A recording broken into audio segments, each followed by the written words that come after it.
section. If you hover over the gearbox or sort of the gear icon, you'll be able to go through a key component of setting up TAT. And that's after you've downloaded. You really want to spend some time here and sort of going through each section in detail. And I'll walk you through it here briefly, but the knowledge base has quite a bit of good information on this, and I'll sort of try to cover all the key essentials.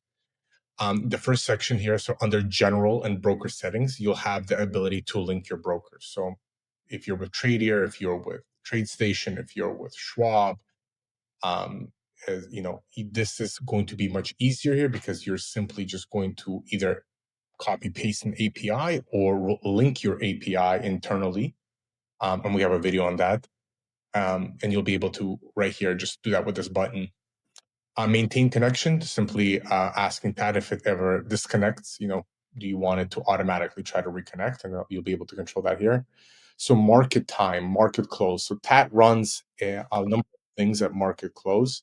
You'll want to sort of a best practice that I think many should, setting up your VPS or your machine on Eastern Standard Time. So this basically allows you to run TAT on Eastern Standard Hours, essentially aligning with the market. So I don't live on Eastern Time, but tend to run my VPS on Eastern Time. So 4 p.m. would be the close. Accounts to ignore, meaning TAT is constantly watching stops, and if you have multiple accounts running here, you don't want one of those accounts to be. You don't want TAT watching the stops there. You would just simply input that account number. And mind you, I'm logged in through Schwab, so I have multiple accounts with Schwab, but not utilizing this section at all. Logging level, it talks about this section right here, and that's the log section. That, remember, TAT records everything that happens in it throughout the day. So you want to, if you want to get more comprehensive reporting for troubleshooting purposes, you want to have debugging logging on. So that basically allows you to have a more in-depth reporting on the log file. Appearance is straightforward. You can go light or dark. You could change the grid font size, just making the letters bigger or smaller, and then go to a mobile-friendly grid for those people running, this on a smaller screen or mobile. And then you just simply save settings when you're happy with that section. We'll go to notifications next.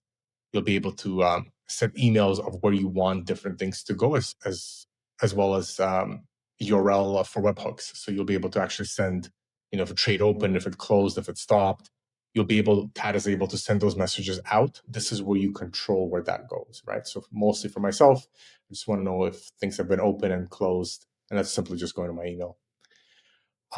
So trading features, this is a key one for those people running webhooks. So webhooks are usually coming from TradingView, and we'll have a whole section and videos on that as well.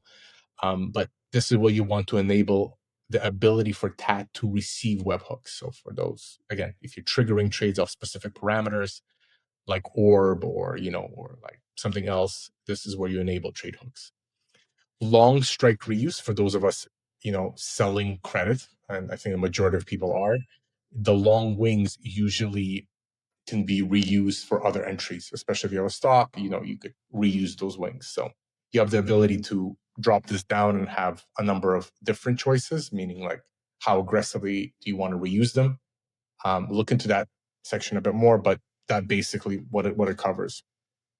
Daily profit targets. So if you're selling, let's say $10,000 worth of credit per day, and if you have a target of, let's say, I want to capture 20 PCR, meaning $2,000, TAT could actually automatically recognize that, hey, you've reached your goal. If it's if that goal has been there for about 15, you can set it up for X amount of seconds. TAT will automatically push market orders to close all of your positions to try to capture that existing 20% PCR. Market data is straightforward. So here you'll be able to put in different days or essential expirations of what you need. I only trade 0 DTE, so I only have a 0 here. But if you hover over the I, it will explain that, hey, if you want 1 DTE trades, 2 DTE trades, you just need to comma separate what option chain data you want TAT to pull in. And then you could also go for, extended data, meaning, hey, you want more more strike selection. So you'd want to, have this selected on as well. Not an issue for me, but could be something you need to look in. Um, Tickers to trade, right? So TAT has the ability to trade SPX, SPY, Qs, and ES. I only trade SPX and SPY, but the world's your oyster. You could definitely turn these on and save them, and then TAT will essentially start pulling in for your specific expiry selection QQQ and ES as well. And then you have some safety features, and these are pretty straightforward.